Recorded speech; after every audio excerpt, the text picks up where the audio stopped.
Have you ever noticed how being busy has become a kind of religion these days? A badge of honor we wear on our sleeves with a strange kind of pride. Ask the question, "How are you?" And the answer often comes with a tired smile and a long sigh.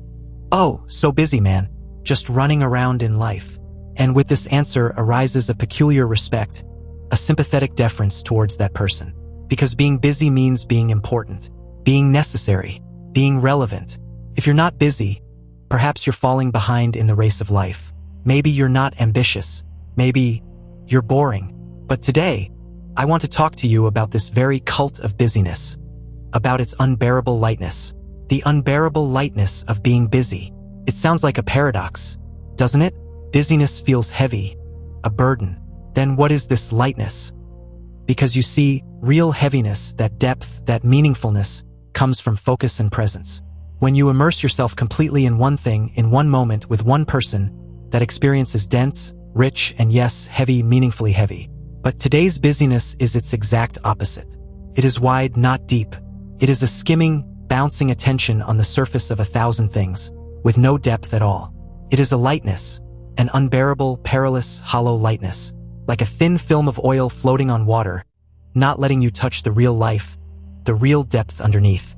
Imagine a musician sitting before a piano. They play one note, listen to it completely, feel its vibration within, watch its echo fade to silence, and then a second note, the relationship between the two. This is a heavy, saturated experience. Now imagine the same musician, playing the piano with one hand, checking emails on their phone with the other, replying to a WhatsApp message in between, with a news channel running on TV in the background. They can play 100 notes a minute. They are busy. But are they making music? Are they experiencing anything? The lightness of their activity, the hollowness of their hustle, their alienation from their own work. This is the unbearable lightness. We have turned our world into a vast, complex machine where we ourselves are its tiny cogs. And we think if we spin faster, do more work, meet more people, take more trips, we are maximizing life. But this is a terrible illusion.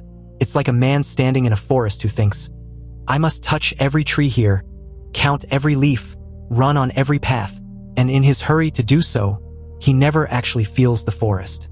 He never stands quietly to see the height of the trees, hear the symphony of birdsong, feel the earthy scent of the soil. His running deprives him of the forest's essence. And this is exactly what is happening to us. Busyness, in fact, is a defense armor. It protects us from two very frightening things, from confronting and from the fear of missing out. The first fear is confronting oneself. When you sit quietly without any distraction, what emotions, what questions, what anxieties surface? We surround ourselves with so many activities to fill that void. Digital noise, social interaction, work burdens. All are ways to escape the fear of sitting alone with our own minds. And the second fear is FOMO, the fear of missing out. What if we slow down? What if we miss that party, decline that business offer, skip that trip? We'll fall behind. Our life will be lesser. So we keep saying yes, filling our calendars with events, most of which have little to do with the depth of our lives. But in this race, what are we really losing? We are losing the most precious thing, presence in our own lives. You are standing before a sunset, but you are not seeing it, you are photographing it to put on Instagram. You are sitting with your child, but you are not watching the expressions on their face. You are writing a meeting email on your phone. You are eating delicious food, but you are not savoring its taste and texture. You are watching TV. You are not living life, you are creating its curated digital diary. You are like an artist throwing paint on a canvas but never stepping back to look at the painting. Your activity is futile because it's not creating a masterpiece. It's not creating meaning. And here lies the paradox of busyness. The more we do, the less we experience. Activity cannot replace experience. You can travel to 10 countries, but if you're checking your Instagram feed everywhere, you haven't really seen a single one. You can meet 50 people in a month, but if you haven't had a deep, timeless conversation with even one, you are truly alone. We have a wealth of information, but a poverty of experience. We have a crowd of connections, but a famine of relationships. So then, what is the way out of this unbearable lightness? It is a question of returning to that heaviness, to the density of experience, the depth of presence. This doesn't mean you abandon everything and go live in a cave. Rather, it means whatever you do, do it completely. When you are drinking tea, just drink tea. Feel its warmth. Smell its aroma. Recognize the layers of its flavor. This turns a simple action into meditation, into a ritual.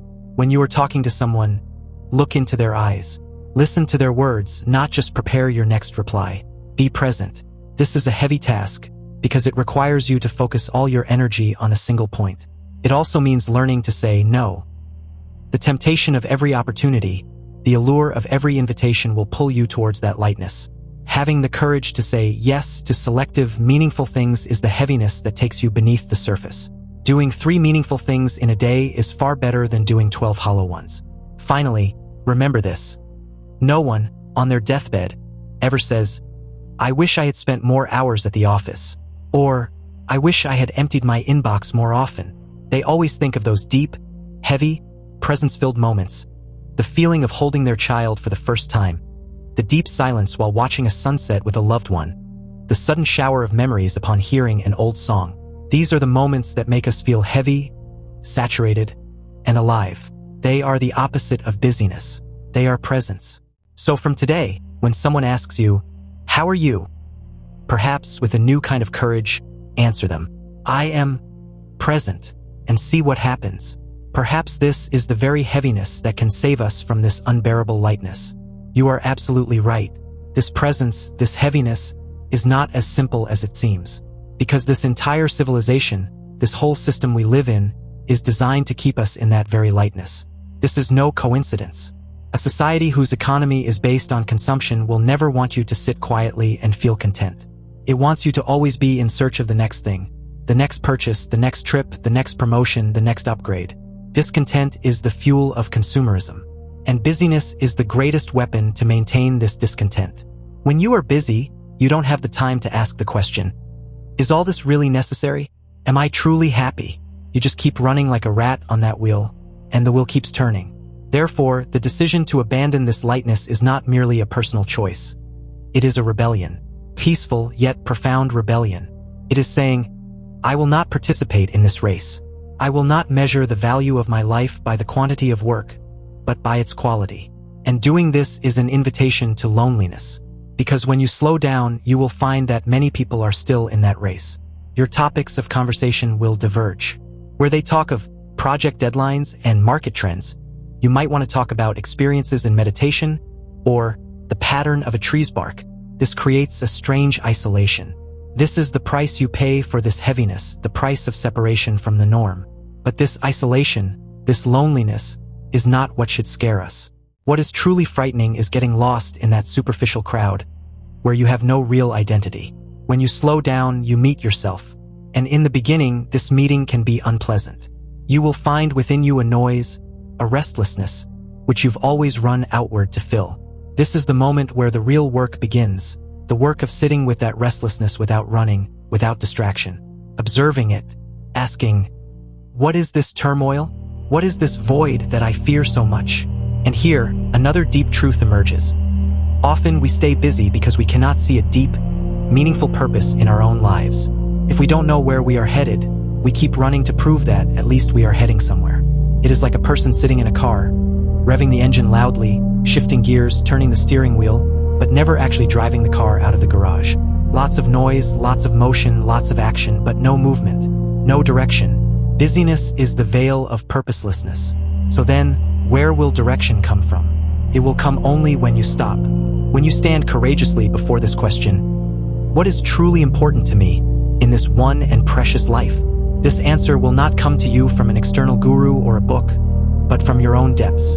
And to reach the depths, one must dive. One cannot keep bouncing on the surface. This is the heaviness, bearing the weight of your own existence, the responsibility of your choices. Now, let me tell you a secret. Nature is not always busy, nor always at rest. Nature has a rhythm of action and rest, of sowing and reaping, of ebb and flow. The ant also works, but it also stops. A tree stands for years, grows, but it does not look busy. It simply is. Its pace is so slow, so deep, that it remains invisible to our eyes. We have detached our human rhythm from this natural rhythm. We thought speed was progress, and now we are tired, hollow, and filled with meaninglessness.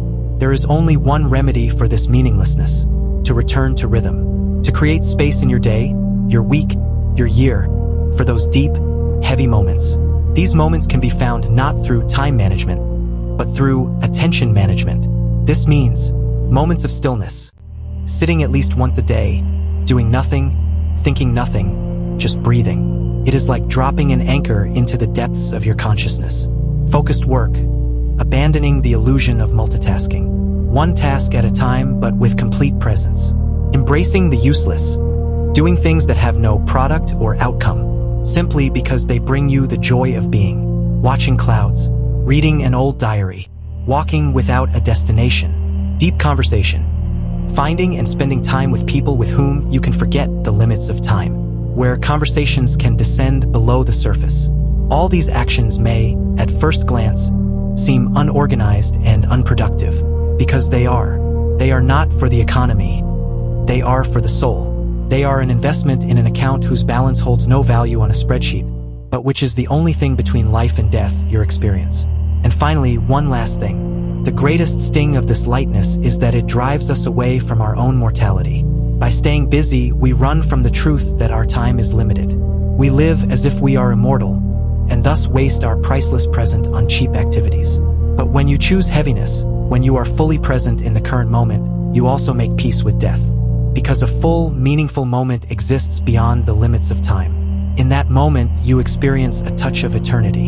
You understand that it is not the length of life, but its depth that matters. So tonight, when you go to sleep, ask yourself one question. Did I live today, or did I just run? If the answer is the latter, it's okay. Tomorrow's sun will bring a new beginning. Just do the first hour, the first task with complete presence. Drink a cup of tea just as a cup of tea, and then see. In that one cup of tea, you will begin to see the entire universe. In that one moment, you will sense your own wholeness. And then you will understand that in this running world, the most rebellious, the most revolutionary, and the most beautiful act is this: to stop completely and to be, simply to be. This is the heaviness that makes all lightness meaningful.